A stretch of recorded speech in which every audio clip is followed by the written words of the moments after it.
सर्वे भद्राणि पश्यन्तु मां कश्चित् दुःखभाग्। कहीं पर यह नहीं लिखा है कि केवल हिंदू समाज के ही लोग सुखी होंगे। यह हिंदू समाज कदापि कहता ही नहीं।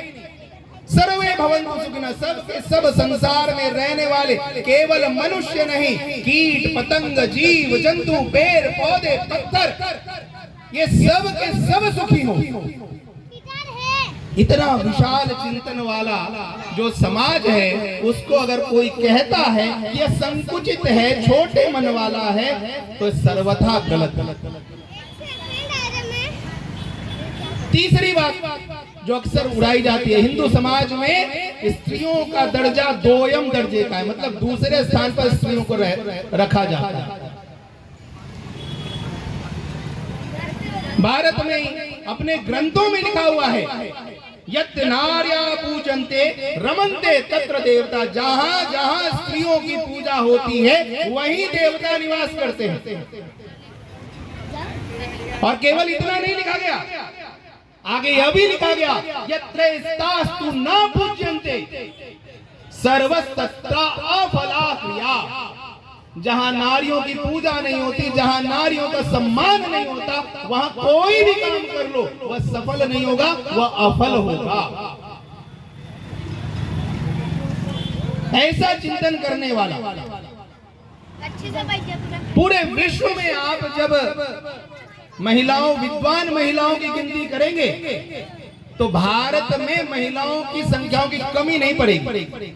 प्राचीन काल से गिनेंगे तो विदुषी भारती मिलेंगी, गार्गी मिलेंगी। लोग कहते हैं पढ़ने नहीं दिया जाता। आज संयोगवश एक ऐसी महिला का जन्मदिन है जो सबके लिए आदर्श है। आज परम आदरणीय अहिल्याबाई होलकर का जन्मदिन।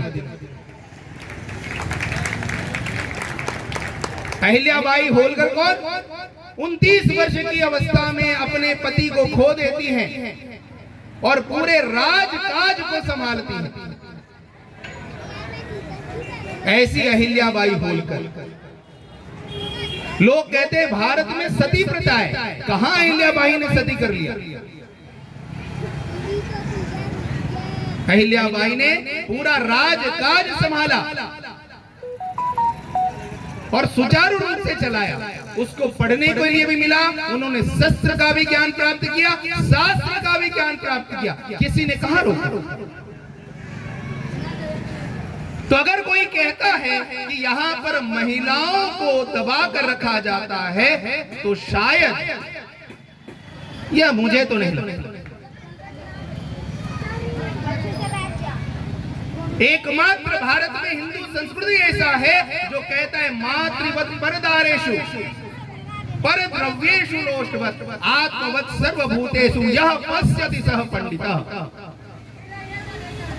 पूरे संसार में क्या कोई ऐसी संस्कृति है जो यह कहता है मेरी माँ को छोड़कर बाकी दुनिया की भी माँ मेरी माँ है? एकमात्र हिंदू संस्कृति, भारत की सभ्यता यह कहती है कि मातृवर परदारेषु, दूसरी स्त्रियों को जो माँ के समान मानता है, परद्रव्येषु लोष्टवत्, दूसरे के धन को जो पत्थर के समान मानता है, आत्मवत् सर्वभूतेषु, पूरे संसार को जो अपने समान मानता है, इस प्रकार से जो देखता है वह पंडित है, वह विद्वान है, वह जानकार है। इतना विशाल चिंतन वाला यह हिंदू समाज है। हिंदू समाज में पुरुषार्थ बताए गए हैं, 4 पुरुषार्थ: धर्म, अर्थ, काम, मोक्ष। अर्थ भी प्राप्त करना है, काम सुख सुविधाएं भी प्राप्त करना है, लेकिन अंतिम मार्ग कहाँ है? वह मोक्ष है। और यह अर्थ और कामना, यह दोनों का आधार क्या है? यह धर्म है। धर्म अर्थात कर्तव्य है।